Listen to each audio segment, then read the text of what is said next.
Começou? Muito obrigado, meu filho. Vamos ler então 2 Coríntios, capítulo 1. Paulo, apóstolo de Cristo, Jesus, pela vontade de Deus, e o irmão Timóteo, a igreja de Deus que está em Corinto, com todos os santos de toda a Acaia, a vocês graça e paz da parte de Deus, nosso Pai, e do Senhor Jesus Cristo. Bendito seja o Deus e Pai de nosso Senhor Jesus Cristo, Pai das misericórdias de Deus e de toda consolação, que nos consola com todas as nossas tribulações, para que com a consolação que recebemos de Deus, possamos consolar os outros que estão passando por tribulações. Pois assim como os sofrimentos de Cristo transbordam sobre nós, também por meio de Cristo transborda a nossa consolação. Se somos atribulados, é para a consolação e salvação de vocês. E se somos consolados, é para a consolação de vocês, a qual lhes dá paciência para suportarem os mesmos sofrimentos que nós estamos padecendo.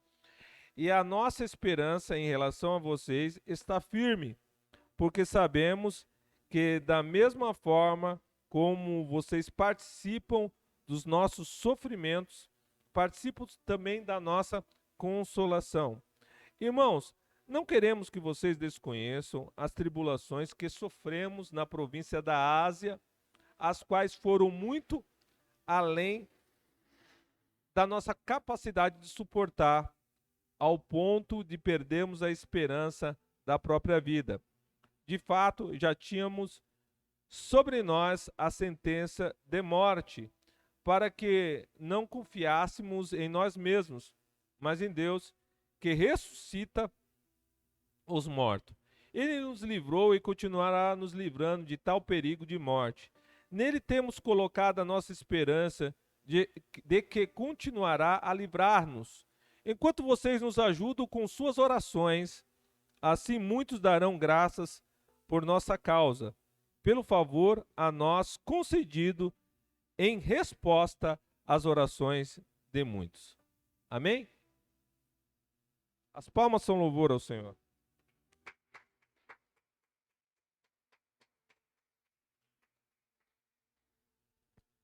Glória a Deus. Bom, como era costume da época, e geralmente, na verdade, nos dias atuais também há, quando se escreve um livro, aqui, a carta, a apresentação. Quem escreveu 2 Coríntios? Nosso querido irmão em Cristo, Paulo, apóstolo. Veja só, o Paulo, ele se apresenta, né, com a sua autoridade apostólica de representante de Cristo e com uma delegação importante sobre a sua vida, de levar a fé àqueles que não pertenciam ao povo judeu. Os 12 apóstolos ali, escolhidos por Cristo, cujo Pedro e João ali eram os principais líderes da igreja primitiva. Depois, Tiago, irmão do Senhor, filho de Maria também, irmão do Senhor, ele passa também a ser uma liderança. Eles tiveram a incumbência de ministrar a revelação do evangelho a o povo judeu. E Paulo, juntamente com Barnabé, eles iniciaram uma grande obra da expansão do evangelho para os outros povos que iriam receber como herança a palavra revelada do Eterno, as verdades sobre o evangelho, boas novas acerca de Cristo Jesus. E aqui Paulo, ele se apresenta: eu sou uma autoridade, eu sou um apóstolo de Cristo Jesus. Não pela vontade do homem, mas pela vontade de Deus. O que nós aprendemos já nesse início? Que o ser levantado a um ministério é pela vontade de Deus. Não é a vontade do homem, não é simplesmente porque a pessoa quer, não é simplesmente porque a pessoa teve vontade, mas o levantar-se para o ministério é algo que depende da vontade de Deus. E quando eu entendo isso, eu poderei e irei realizar aquilo que Deus quer. Porque se eu fui levantado pela vontade de Deus, isso significa que eu devo me mover pela vontade de Deus. E o ato de trabalhar para o Senhor, estar no ministério, é um ato de se mover na vontade de Deus. Uma vontade que ela pode estar para mim bem revelada desde o início da minha caminhada. Ou então, Deus, por sua plena vontade e querer, ele vai abrindo um leque, ou seja, ele vai ampliando a minha visão para que eu venha entender a vontade de Deus. Inicialmente, o apóstolo Paulo, ele recebe de Deus uma grande incumbência. O Senhor fala para ele que ele vai ser o quê? Alguém que vai testemunhar a palavra de Deus para o povo dele, ou seja, das suas origens, que são judeus, né? Que é a nação de Israel. Se a gente for ser um pouquinho mais específico, Paulo, ele era da tribo de Benjamim, mas Deus não queria que ele pregasse só para os benjamitas. Ele queria que Deus queria na vida dele que ele pregasse para todos os israelitas. E assim Paulo o fez. Só que Deus também falou: eu vou te levar para os não-judeus. E aí Paulo, ele iniciou a sua vida de que forma? Ministrando para os judeus. E ele ministrou na cidade em que ele ficou cego, depois recuperou a visão, que não era uma cidade de Israel, ele estava em Damasco, uma cidade da Síria, mas, entretanto, Deus foi ampliando na vida dele. Ele voltou para Jerusalém, pregou lá para o pessoal, mas mesmo assim ele foi perseguido, e de lá, irmãos, Deus foi moldando um apóstolo Paulo até ele fazer a primeira viagem missionária. Não foi da noite para o dia. Se passaram cerca de mais de 10 anos para que Paulo pudesse iniciar a grande obra que Deus havia escolhido ele para fazer. E nós entendemos com isso o quê? Que quando Deus está trabalhando nas nossas vidas, há um tempo de preparo. Há um tempo de Deus, para que Deus ele possa, nas nossas vidas, implantar a sua vontade, o seu evangelho, nos dar clareza da sua vontade sobre as nossas vidas. Deus é um Deus de promessa, que cumpre promessas, entretanto, as promessas levam um tempo para serem cumpridas. E o que eu aprendo com isso? O que vocês aprendem com isso? Que nós devemos nos desconectar de toda a visão errada dos dias atuais. Geralmente, no mundo atual, as pessoas querem tudo para ontem. É a ideia do fast food. Fast food é comida pronta. Logicamente que isso é um termo usado para os restaurantes, aí, para as praças alimentícias, onde as comidas são feitas de uma forma rápida e também elas podem ser comidas de uma forma rápida. E tudo é entregue nas mãos das pessoas que devem apenas dar como retribuição isso, o dinheiro. E aí isso é algo rápido. Só que essa cultura de comida rápida, ela tem saído desse meio e tem entrado em muitas outras áreas. Não somente com a visão da comida, mas com a visão de querer todas as coisas prontas. E hoje as pessoas querem tudo para ontem e tudo pronto para ela poder só utilizar, vamos dizer assim. Só que, irmãos, a comida, ela pode ser preparada pela outra pessoa e você pode comê-la. Entretanto, outras coisas não podem ser dessa mesma maneira. A gente só adquire, irmãos, outras coisas com o quê? Com as etapas naturais da vida. O que são etapas naturais da vida? Etapas naturais da vida é tudo aquilo que Deus determinou para ser de uma determinada forma, que não vai ser, irmãos, solapada, não vai ser queimada a etapa, não vai ser modificada porque eu ou vocês querem. Um exemplo, tirando Adão e Eva, todos os homens e todas as mulheres têm que passar pela infância, têm que passar pela adolescência, têm que passar pela fase adulta. Do nascimento à fase adulta, passarão com toda certeza 2 décadas. Não adianta querer nascer hoje e amanhã dizer eu quero ser adulto, que isso não acontece com ninguém. A pessoa, para poder ter conhecimento, ela pode comprar livros, ela pode adquirir cursos e treinamentos, ela pode, irmãos, até mesmo ter a companhia ou a possibilidade de contratar um instrutor. A Bíblia usa um termo na Revista e Corrigida e Revista e Atualizada, que é aio. Aio é sinônimo de professor ou alguém que ensina. Você pode ter aio, você pode ter livro, você pode ter treinamento, você pode ter curso, você pode ter dinheiro para comprar essas coisas. Mas se você não dedicar um tempo da sua vida para ler os livros, para ter ali contato com o curso, ouvir o professor, tirar dúvidas, você não terá o conhecimento suficiente daquilo que você adquiriu.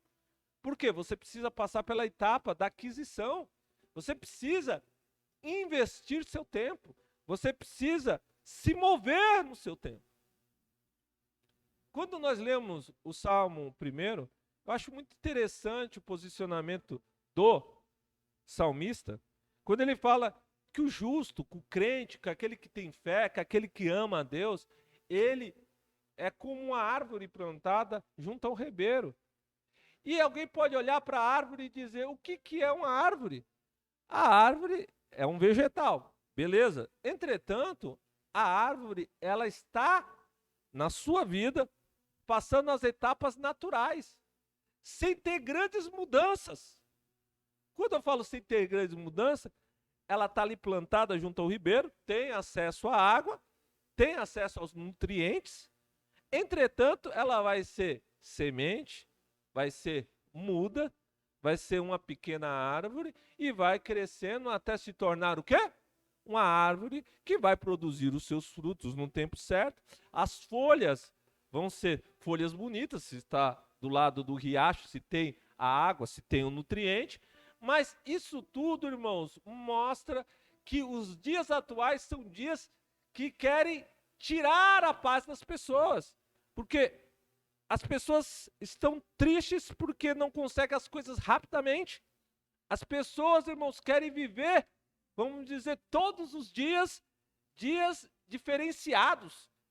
Parece que a gente é bombardeado com informações pela mídia, pelas redes sociais, que todo dia tem de haver um acontecimento extraordinário nas nossas vidas, para que a gente possa ser, quem, irmãos? Uma pessoa especial, para que a gente possa, irmãos, ter verdadeira alegria, verdadeira emoção. Toda hora, todo momento, todo dia tem de acontecer algo extraordinário. E isso é uma mentira daquele que é pai das mentiras, que está escrito em João 8,44. Por que isso é mentira? Porque, irmãos, o fato de nós estarmos vivos já é algo extraordinário. O fato de eu e você sermos salvos é algo maravilhoso e extraordinário, porque nós estávamos indo para o inferno e Deus mudou a condução da nossa vida, fazendo com que eu e vocês pudéssemos estar rumo ao céu. Isso é extraordinário. Essa coisa que eu estava falando para vocês é tão impregnada na vida das pessoas que muitos pensam que talvez o valor dele, ou dela, do homem, da mulher, eu estou falando de pessoas de Deus, ele é menor porque ele ainda não ouviu uma manifestação sobrenatural e não ouviu a voz de trovão de Deus ou de algum anjo. E por causa disso, ele se sente menosprezado. Porque ainda não teve uma experiência em que ele teve um arrebatamento. E por causa disso, ele acha que ele não tem uma vida extraordinária. E isso é mentira. Se Deus quiser falar com a voz de trovão, ou de repente, falar como uma voz de uma brisa suave. Eu estou também, no Novo Testamento, eu estou aqui no livro de 2 Coríntios. Mas no Antigo Testamento, eu estou lendo 2 Reis. E antes de chegar em 2 Reis, antes do arrebatamento de Elias, eu estava em 1 Reis. Em 1 Reis, Elias, ele derrota os profetas de Baal, e 450 profetas de Baal, 400 de Aserá. Jezabel vai persegui-lo, e quando ele vai para a montanha lá de Horebe, a Bíblia diz que ele fica dentro da montanha, triste, pedindo a morte, achando que é só ele, o único que restou dos crentes de Israel, e Deus fala para ele que ele não é o único. Pasmem, visão limitada. É profeta, mas até profeta tem visão limitada. Ele achava que era só ele que ficou, mas Deus falou para ele: eu guardei 7.000 que não dobraram o joelho e não beijaram Baal. Mas antes de acontecer isso, a Bíblia diz que se manifestou ali onde Elias estava coisas sobrenaturais. Eu quero dizer que seriam as coisas extraordinárias que o mundo vive pregando. Coisas extraordinárias, entre aspas, mas que não era Deus. Houve terremoto, houve fogo, houve vento avassalador, chamando a atenção de Elias, que estava abrigado dentro de uma caverna, esperando o momento de Deus falar com ele. Agora, se ele não tivesse o coração blindado em Deus e conhecesse a palavra do Senhor, e não entendesse o mover de Deus, ele estaria saindo de encontro à própria destruição. Imagine, ele enfrentar fogo. Se Deus não te der a capacidade sobrenatural, como deu lá para os 3 amigos de Daniel, Ananias, Azarias e Misael, mais comumente chamado pelos nomes babilônicos, Sadraque, Mesaque e Abidnego, a pessoa vai queimar. Eles não foram queimados na fornalha porque Deus quis manifestar o sobrenatural. Mas naquele momento de Elias, Deus não estaria livrando ele. Sabe por quê? Porque Deus deu para ele a capacidade e o entendimento. Se ele quisesse enfrentar a prova, ele não estaria bem. Porque está escrito: não tentarás o Senhor, seu Deus. É quando o diabo fala para Jesus: pula daí. Ele falou: não, pular não preciso pular para dizer que Deus é grande, maravilhoso e santo, ele é bom de qualquer jeito. Eu vou ficar aqui mesmo, porque eu não vou tentar o Senhor, meu Deus. Se ele tivesse saído num terremoto, ele poderia cair num buraco, numa fenda aberta pelo terremoto. Se ele saísse pelo vento, o vento poderia carregar ele e lançá-lo fora, e ele não receberia a bênção de Deus. Nem sempre o sobrenatural e o extraordinário. Quando eu estou falando sobrenatural, lógico que eu não estou falando do sobrenatural da parte de Deus. Eu estou falando do sobrenatural que vem das trevas, porque as trevas fazem algo diferenciado. As trevas também fazem algo sobrenatural, fora do comum. O diabo traz providência para as pessoas, ou não traz? Traz. O diabo dá dinheiro para as pessoas. Só que isso traz a desgraça e a destruição. Porque se você aceita as coisas que o diabo te dá, você vai ser escravo do diabo. E aonde estava o manifestar, a glória, a unção, a direção de Deus na vida de Elias? Em algo muito simples. O que é uma brisa? Cada um já teve a experiência de um dia quente, poder sair na rua ou estar numa praça em algum lugar e você encosta num lugar e vem algo te refrescando. Algo simples, na visão de alguém limitado. Não é uma coisa simples, é algo extraordinário poder sentir uma brisa. Mas eu quero dizer que, em comparação a todos os acontecimentos que estavam ali com Elias, era algo muito simples. Mas onde estava Deus? Na simplicidade. Pode parecer que Deus não está agindo, mas Deus está agindo. Deus está trabalhando. Deus está se manifestando de uma forma maravilhosa. Mesmo que eu e vocês olhamos para essa situação e nós, na nossa limitada visão, achamos que Deus não está. Mas está, tanto estava que Deus falou com Elias e mudou o estado de depressão dele, delegou mais responsabilidades e fez mostrar para Elias que a glória de Deus estava repousando sobre a vida dele.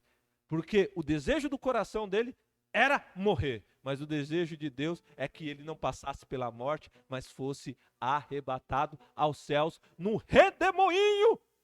Não na carruagem de cavalo de fogo. A carruagem só separou ele. Ele subiu no redemoinho.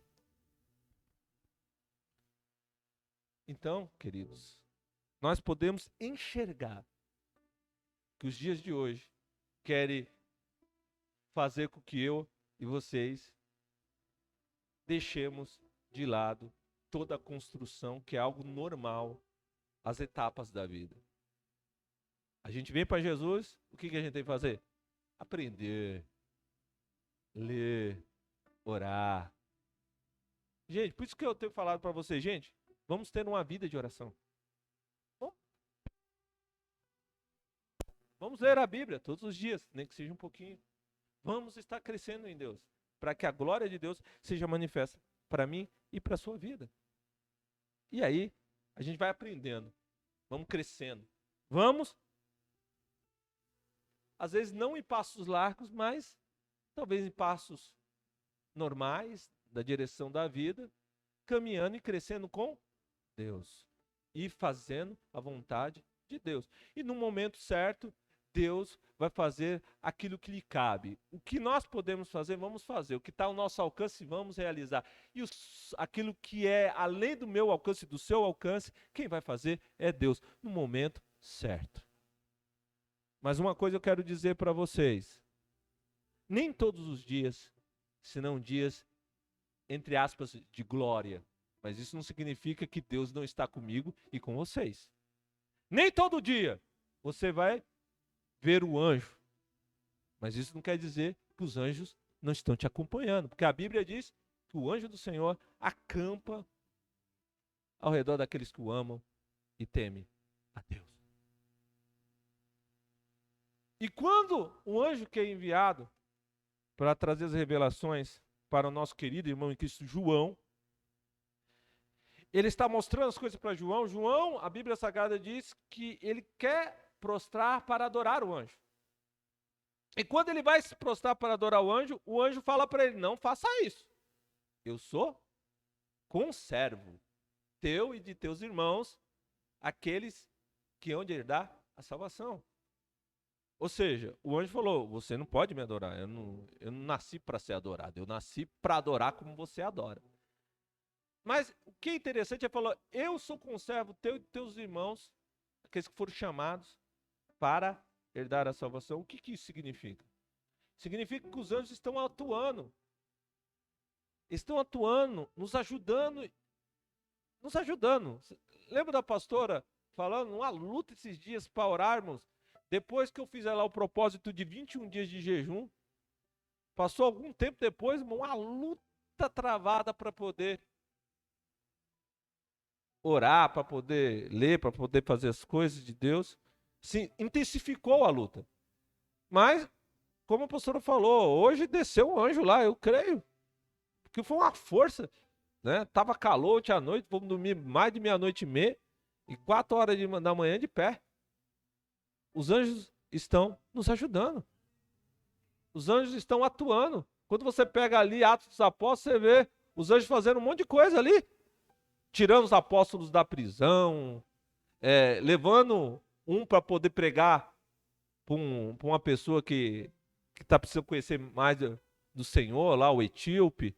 Ou então aparecendo para alguém que não é crente, assim, no evangelho, mas já crê em Deus, mas precisa melhorar a vida, precisa encaixar as coisas, precisa entender a salvação. E aparece o anjo e fala, olha, vai lá para a cidade, fala qual é a cidade, Jope, fala até a casa onde que está a pessoa que precisava ele ouvir o evangelho dessa pessoa. Quem era a pessoa? Pedro. E aí, irmãos, o anjo vai lá e fala, ó, manda alguém lá, busca Pedro e você vai entender as coisas de Deus e você vai ser salvo. Um anjo. Um anjo que vai até onde está o apóstolo Paulo indo para Roma e está tendo uma tribulação, irmão. Está tendo uma tempestade. Está tendo, irmão, algo terrível no mar. E o anjo aparece para Paulo e fala assim, olha, Paulo, na misericórdia de Deus, Deus resolveu que você precisa se apresentar diante de César, o rei dos reis aqui da terra, para falar de Jesus para ele. E Deus deu para você a vida de todo mundo que está com você aqui. 270 e poucas pessoas não vão morrer por causa de você. O anjo falou isso para ele, mas o anjo fez o quê, irmão? Estava lá, irmão, protegendo todo mundo. Os guardas queriam matar os presos, porque se eles perdessem algum preso, eles pagavam com a própria vida. O centurião falou, não, ninguém vai matar ninguém. Aqui, a Bíblia diz que o centurião não queria que ninguém tocasse em Paulo, porque senão Paulo tinha de morrer também. Então ele falou, todo mundo pode ir nadando. E o que aconteceu? Nenhum preso fugiu. Os anjos do Senhor ali trabalhando. Isso quando a Bíblia revela os anjos. Só que o escritor, se eu não me engano, de aos Hebreus, falou a seguinte coisa: muitos de vocês não perceberam, mas chegou na casa de você anjos. Alguns hospedaram anjos sem saber. Alguns conversaram com anjos sem saber que eram anjos de Deus. Alguns receberam livramentos, contemplando com os próprios olhos, proporcionado pelos auxiliares de Deus, que são os anjos. Outros nem viram os livramentos, mas receberam, porque Deus está atuando. Você pode achar, se você olhar para o mundo, que você deve viver o extraordinário toda hora. Mas quando eu estou falando o extraordinário, é coisas diferenciadas, coisas que, vamos dizer, faz a vida ficar emocionante. Mas isso é visão mundana. Agora, quando você está em Deus, você entende que o extraordinário é você ter uma vida no altar. Você entende que o extraordinário de Deus é você poder glorificar a Deus com o dia que se inicia, agradecendo. Porque, irmãos, muitas pessoas hoje não estão em nosso meio. Infelizmente, alguns estão no inferno, porque rejeitaram o Evangelho e você recebeu o Evangelho. Deus te deu fôlego de vida, Deus te deu saúde. Geralmente, nós estamos acostumados com tantas coisas maravilhosas que a gente não dá bola para elas. O que é maravilhoso? Irmão, se enxergar é maravilhoso. Imagine alguém cego. Falar é algo maravilhoso. Imagine quem não fala. Ouvir, irmão, é algo extremamente grandioso. Porque existem pessoas que não ouvem. Existem pessoas que não andam. Você anda. Existem pessoas que não sabem escrever, você escreve. Existem pessoas que não sabem ler, você lê. Existem pessoas, irmãos, que não conseguem apalpar as coisas, que não conseguem fazer o que você faz. Existem pessoas que estão desempregadas e você está empregado. Existem pessoas que estão em dificuldades terríveis e você está debaixo da proteção de Deus. Mas vamos continuar, né? Só a introdução, né? O irmão Timóteo está aqui com Paulo, eles estão escrevendo aos irmãos da igreja de Corinto, uma cidade da Grécia, falando de todo o pessoal que morava naquela região. Ele deseja a graça e a paz de Deus, nosso Pai, de Jesus Cristo, para todo mundo. É importante ter a graça e a paz, porque quem tem a graça e tem a paz, ele está no caminho da vitória, aguardando a redenção, o toque da trombeta. Gente, todos os dias, eu e vocês devemos estar aguardando o tocar da trombeta, a voz do arcanjo, porque nós não somos daqui. João 17:16. Eles não são daqui, como daqui eu também não sou. Jesus, na oração sacerdotal, falando: os meus filhos, os meus discípulos, aqueles daquela época e os agregados que vieram depois, eu e vocês, porque ele falou, existem ovelhas que não estão nesse aprisco, mas que eu vou trazer. Quem foram esses? Eu e vocês. Nós não somos daqui. De qual lugar nós somos? Nós somos do lado de Jesus. Ele fala, versículo 3, bendito seja o Deus e Pai de nosso Senhor Jesus Cristo, Pai da misericórdias e Deus de toda a consolação, que nos consola em todas as nossas tribulações, para que, com a consolação que recebemos de Deus, possamos consolar os que estão passando por tribulação. O início desse versículo, desses versículos aqui, é muito interessante. Você vê, há 2000 anos atrás, ele falando de consolação, porque existem pessoas que estão passando tribulações. o crente passa tribulação. Isso é uma verdade que, apesar de alguns quererem negar, porque quem gosta de ouvir falar sobre tribulação? Geralmente as pessoas querem ouvir falar do quê? Do triunfo, da vitória, do estar com o bolso cheio. Se você faz um propósito aí, que o pessoal chama de campanha, e vai distribuindo só chave, dinheiro, casa, helicóptero, avião, Ferrari e outras coisas mais, todo mundo fica empolgado, porque as pessoas querem ouvir o quê? Que elas vão mudar a sua história. Só que as pessoas só pensam em mudar na história financeira e não entendem o princípio básico. A vida financeira muda-se quando eu mudo a minha vida espiritual. E eu mudando a minha vida espiritual, a financeira será mudada. Por quê? Vai acontecer coisas que só Deus faz na vida do homem e da mulher. Quando se muda uma vida financeira? Quando se muda a vida espiritual. Porque Deus faz você perceber que você vai viver sobre a vontade dele e aquilo que ele gerar na sua vida. Porque Deus vai gerar no coração das pessoas a capacidade de construir um patrimônio maior do que um e o outro. Porque Deus vai direcionar as pessoas, mas o coração dessa pessoa que está em Deus não vai estar no patrimônio. Outros não vão ter um patrimônio grande, mas terão o suficiente para viver. E dentro dos projetos de Deus, não vai estar triste, não vai estar murmurando, não vai estar reclamando, não vai estar contra Deus, não vai estar invejando os irmãos, mas vai seguir o quê? Um caminho de vitória. Porque vai compreender a vontade de Deus. Mas acima de entender essa visão distorcida dos dias atuais, porque os dias atuais são dias terríveis. Esses dias em que Satanás tem corrompido o coração das pessoas e feito as pessoas se envolverem com as coisas daqui. Por que Satanás luta para envolver as pessoas com as coisas da terra? Porque Jesus falou para os discípulos nos evangelhos, ele falou, que aquele dia não pegue vocês como um laço. Com a ideia do homem que vai capturar, né, um passarinho que põe um laço, ou outro animal, e o laço se fecha, pega pela perna, ou o pássaro, ou pega um animal e prende para que ele possa depois tomar posse do animal. E Jesus falou, aquele dia virá como um laço. Ele falou, olha, que o seu coração não fique ocioso, que o seu coração não se encha dos cuidados da vida, para que você não esteja distraído. E você distraído, você perca o quê? O tocar da trombeta. Você perca o quê? A redenção. Você perca o quê? O chamado glorioso para ir morar com Cristo.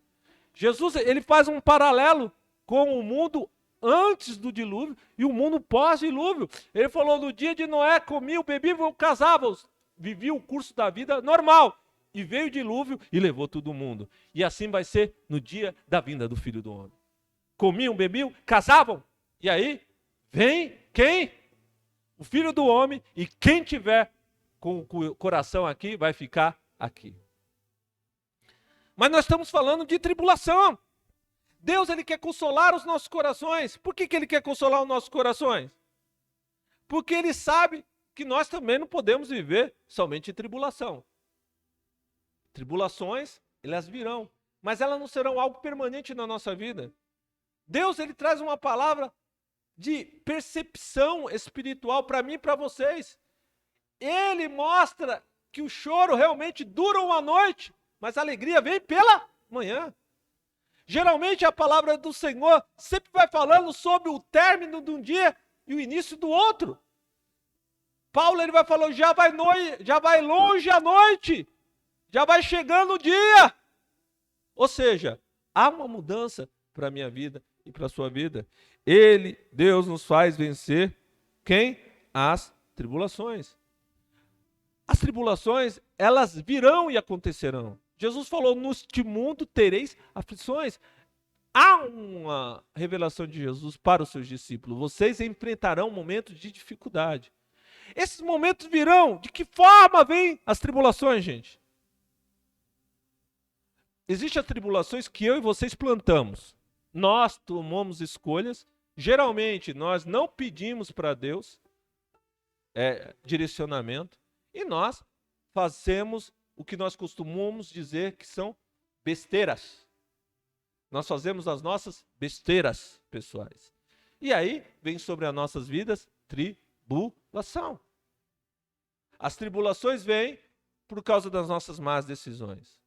Ou então, nós estamos vivendo uma vida sossegada, buscando a Deus, e existe alguém que tem raiva de nós, de mim, de vocês, e, de certa forma, pede permissão e recebe permissão. A gente vê isso em quem? Jó. Estava vivendo sossegadamente e o inimigo foi lá e falou, deixa eu tocar. E Deus falou, deixarei você tocar. Com limitações, porque você não faz o que você quer, mas deixarei você tribular. E veio o diabo e tribulou quem? Jó. Mas e no Novo Testamento? Também tem algo. Pedro, nosso querido irmão, apóstolo, afoito, que amava Jesus, mas era alguém dos temperamentos, era o quê? Sanguíneo? Colérico. Pedro, ele chega para Jesus e fala, não vou te negar, e fala para Jesus, eu vou lutar por ti, estou lado a lado. E aí Jesus fala para ele, ó Pedrão, eu vou trazer uma revelação para você, Pedro.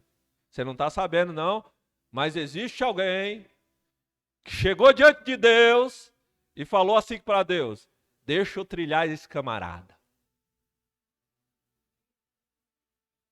Aí Jesus fala para Pedro, olha, eu fiz uma oração a seu favor, Deus ouviu minha oração, só que Deus ouviu o diabo também. Ele vai cirandar na sua vida, vai trilhar você como trilha o trigo. Vai trazer tribulação sobre a sua vida, mas quando tu te converteres, confirma a teus irmãos. Tribulação. E Pedro passou a sua tribulação, mas superou o momento de tribulação. Jó passou o seu momento de tribulação, mas superou o momento de tribulação. Quando você lê a Bíblia, você vê desde o início da humanidade, homens de Deus, mulheres de Deus passando por tribulações. E o amar a Deus, estar na presença de Deus, deu condições deles superarem todas as suas tribulações. Você superará as suas tribulações se você estiver em Deus. Se você amar a Deus, se você caminhar com Deus, se você estiver em Deus, você conseguirá vencer as suas tribulações. A Bíblia diz, versículo 5, pois assim como os sofrimentos de Cristo transbordam sobre nós, também por meio de Cristo transborda a nossa consolação. Você sabe qual é a ideia do transbordar? É você pegar um copo e vai enchendo ele de água até o momento que não cabe mais água no copo e a água cai fora. Veja só. Paulo aí está falando, pois assim como os sofrimentos de Cristo transbordam sobre nós. Você está preparado para transbordar nos sofrimentos de Cristo?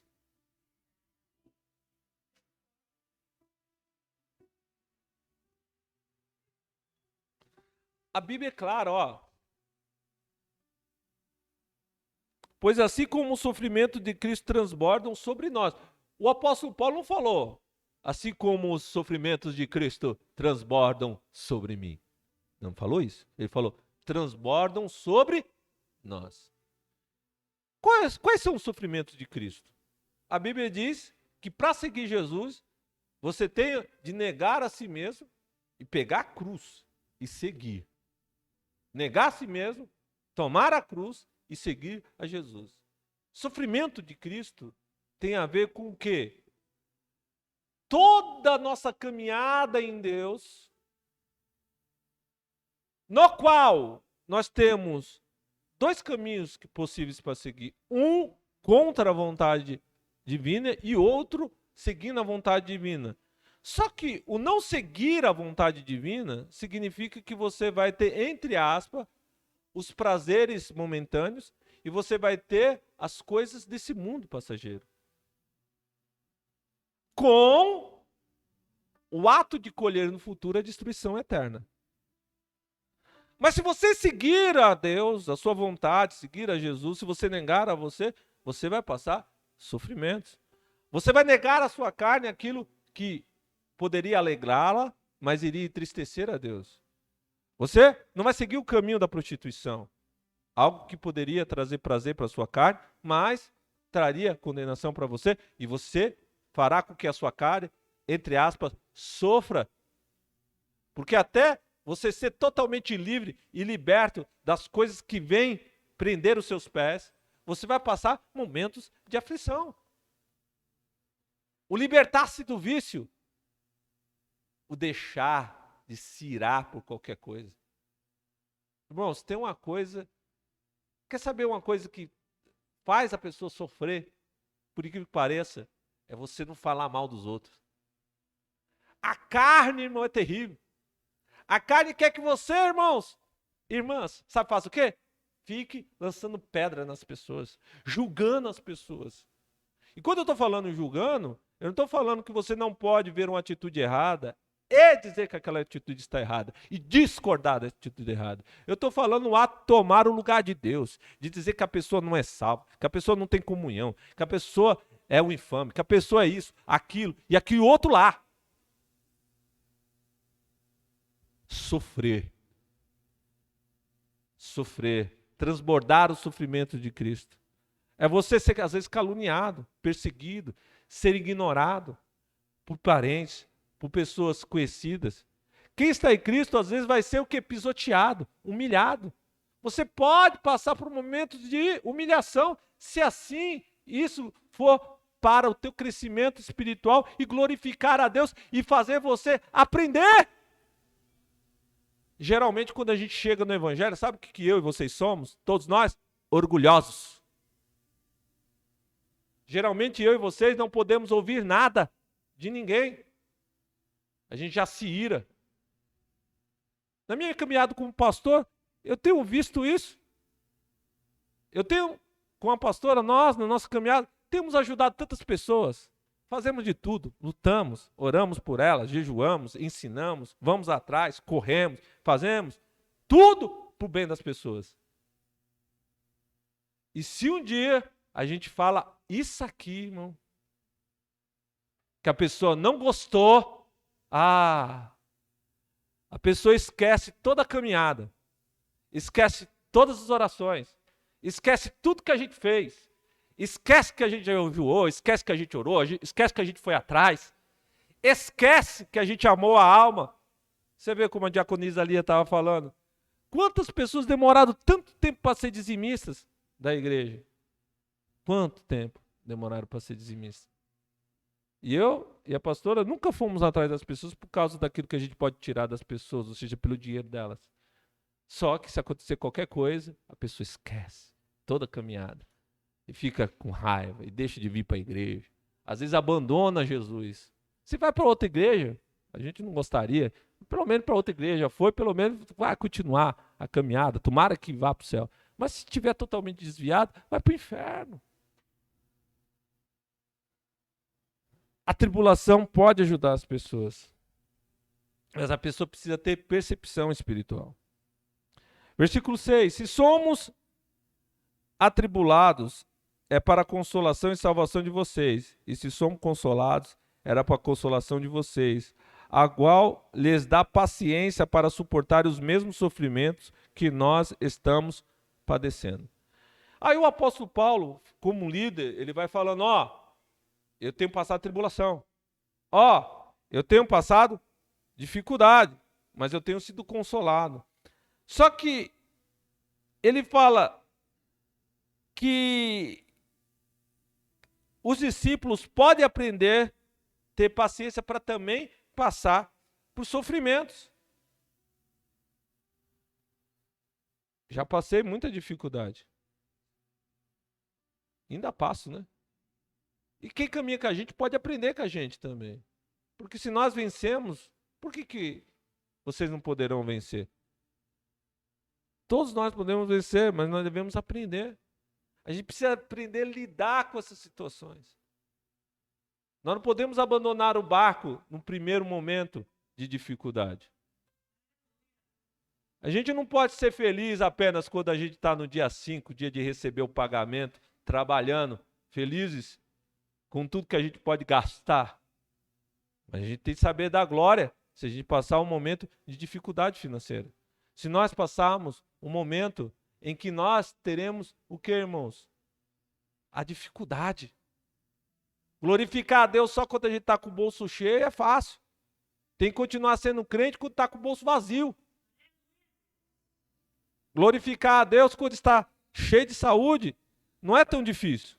Mas glorificar a Deus se estiver enfermo, tem de ser crente. Porque o sofrimento ensina. Qual é o maior ensino do sofrimento? Na verdade, que o apóstolo Paulo está falando aqui. Sabe qual é, irmãos? É estar ligado a Deus e confiar nele, ou seja, ser dependente de Deus. Se eu e vocês formos dependentes de Deus, tudo, irmão, estará, irmãos, seguindo o curso que Deus determinou e nós receberemos a vitória no momento certo. A Bíblia aqui diz que o desejo de Deus é consolar o meu e o seu coração, mas eu e vocês precisamos, irmãos, estar ali, irmãos, enfrentando os sofrimentos e não soltando os pés de Cristo.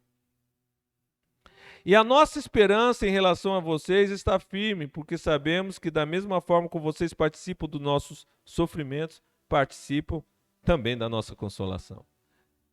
Se nós participamos do sofrimento, a consolação é certa que nós vamos ter também.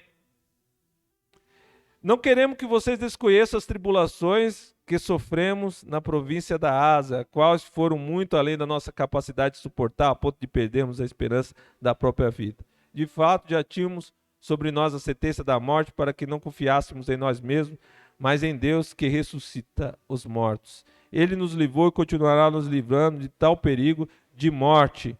Nele temos colocado a nossa esperança que continuará a livrar-nos enquanto vocês nos ajudam com suas orações. Assim, muitos darão graças por nossa causa, pelo favor a nós concedido em resposta às orações de muitos. A Bíblia diz que nós aprendemos com os irmãos. Aqui os irmãos de Corinto estavam aprendendo com Paulo, pai na fé deles, apóstolo, alguém que tinha sofrido. A Bíblia diz, eu quero que vocês entendam que eu estou sofrendo, porque se vocês me veem sofrendo, que sou chamado a apóstolo, vocês entenderão que o sofrimento de vocês também é algo que vocês podem vencer. Não existe, irmãos, não existe. Dentro da estrutura da igreja, do corpo de Cristo, quem não sofra em algum determinado ponto da sua vida, em alguma área da sua vida. Todos estão sofrendo. O apóstolo Pedro falou, em todo mundo os cristãos estão sendo provados. Em todo mundo os irmãos estão sendo provados. Por que a Bíblia sempre fala isso? É para que a gente não olhe e fale assim, Deus ama mais fulano do que a mim. Às vezes você está olhando o irmão, porque você fala, ele está muito bem financeiro, não tem sofrimento nenhum. Se você tivesse na pele desse irmão, é capaz de você já estar desviado. Por isso que Deus não deu a dificuldade dele para você. Deus não te deu a finança dele para você, mas também não deu a dificuldade. Porque a pessoa só quer a parte boa. O pessoal só quer, né? Eu quero a alegria de ter um casão. Eu quero ter a alegria de ter lá uma empresa. Mas não quer a tribulação, né, de pagar o imposto, de ter a dificuldade que a pessoa passa, o estresse. As pessoas nunca vê assim, né? Eu quero ser o pregador que nem fulano de tal. Mas não vê que o diabo tem perseguido o fulano de tal, que tem perseguido a família, que ele teve que ficar constantemente em alerta, teve que ficar abrindo vários dias de jejum e oração. Você quer só levantar a mão, pregar, levantar a mão, os demônios cair e acontecer milagre. Mas passar pelas tribulações você não quer, né? Não é assim. A Bíblia está falando, irmãos, vamos entender as situações. Cada um tem a sua medida.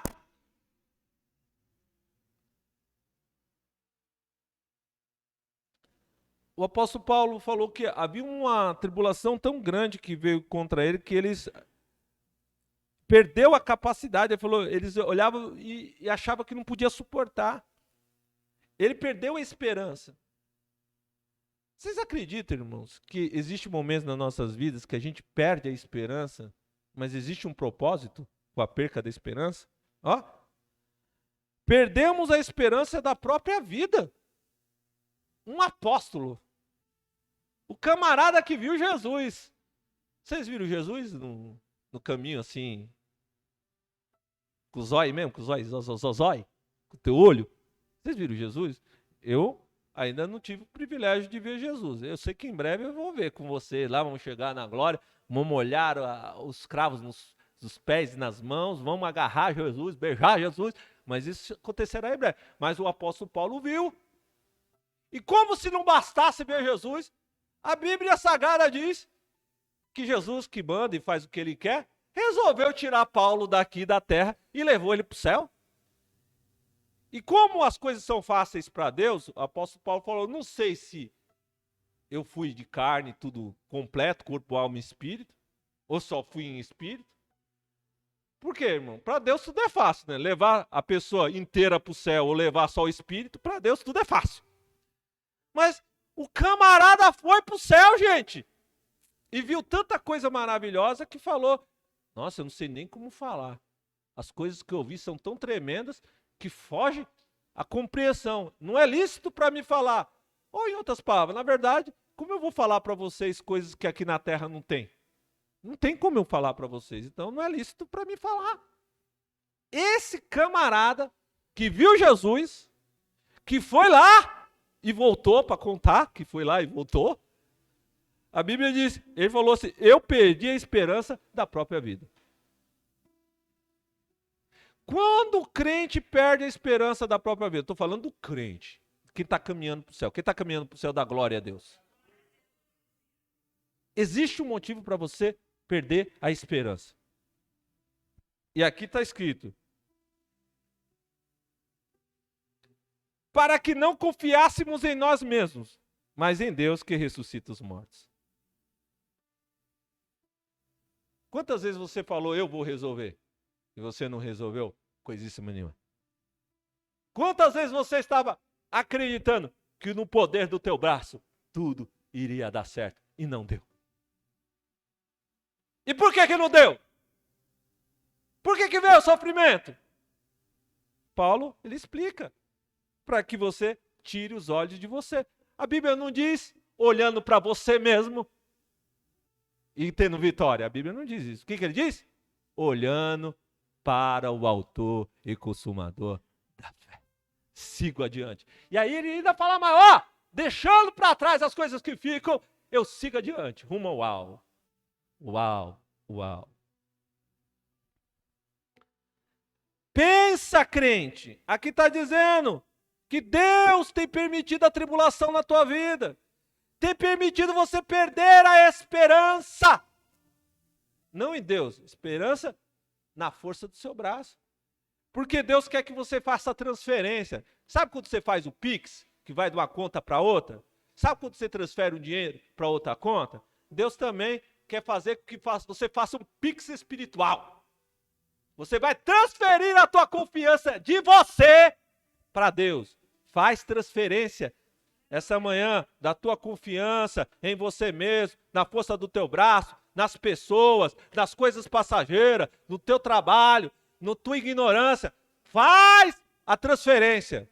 A Bíblia diz, para confiar em Deus. Paulo teve de passar por isso para transferir a confiança para Deus. Aí aconteceu o quê? O livramento.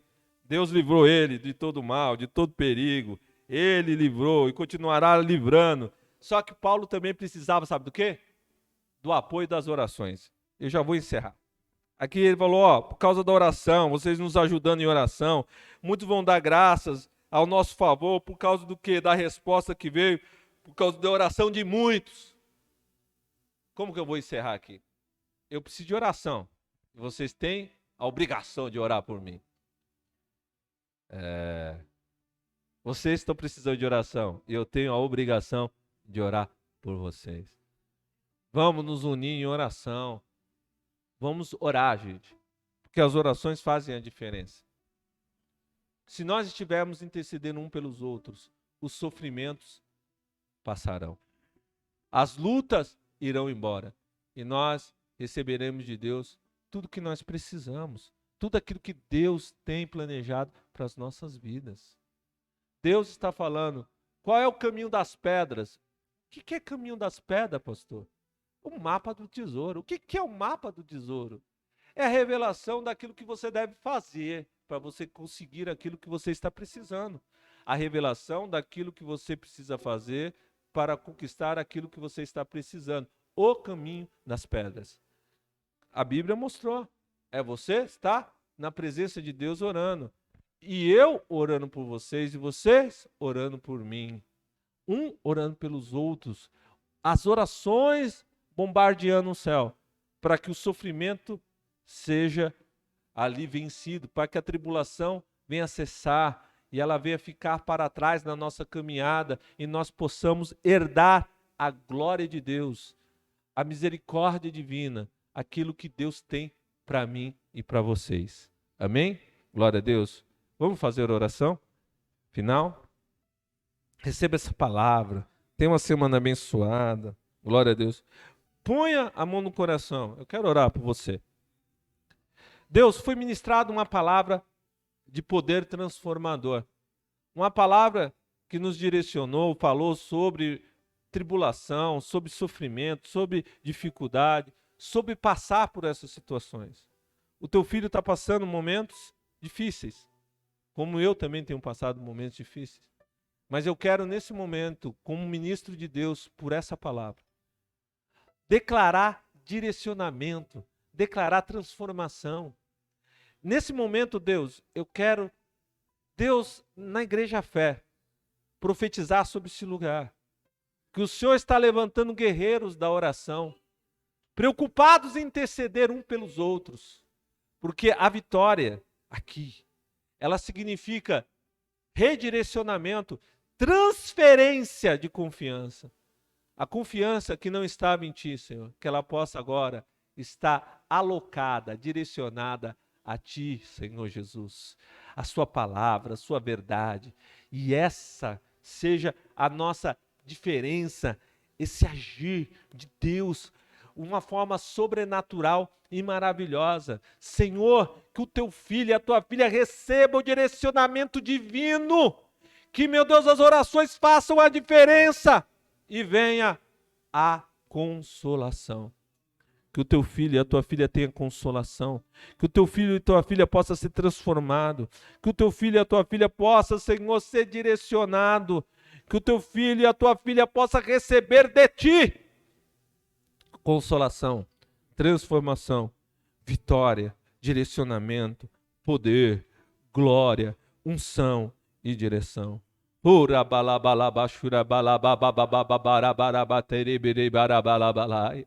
Que essa semana seja uma semana diferenciada, porque o Senhor nos deu uma palavra poderosa de transformação. E eu sei, Senhor, que o Senhor tem o melhor para a minha vida e para a nossa vida, em nome